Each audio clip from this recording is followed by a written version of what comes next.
মুসা আলাইহিস সালাম ফেরাউনের বাবুর্চিকে এক থাপ্পড় মারলেন রেগে মেগে। উনি থাপ্পড় মারছিলেন আদব শিক্ষা দেওয়ার জন্য, কিন্তু বেচারা সাথে সাথে মরে গেছে। উনি মারছিলেন আদব শিখানোর জন্য, বেচারা যে মরে যাবে মুসা আলাইহিস সালাম জানতেন না। এখন দেখে সর্বনাশ, সেটা তো মরে গেছে, অক্কা পাইছে। উনি দিলেন দৌড়। মুসা আলাইহিস সালাম দৌড়াতে দৌড়াতে প্রাণ ভয়ে চলে গেলেন আরেক সীমান্তে, মিশর ছেড়ে আরেক এলাকায়।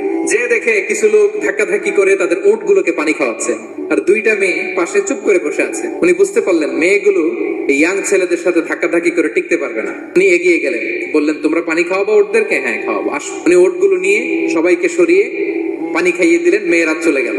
এবার বাবার কাছে যেয়ে বললো, বাবা এমন এক ছেলের সন্ধান পাইছি, ছেলেটা খুব ভালো, আমাদের চেহারার দিকে তাকায় না, মাটির দিকে তাকিয়ে কথা বলে। আজকে এই লোক না থাকলে আমরা আমাদের ওটগুলোকে পানি খাওয়াতে পারতাম না।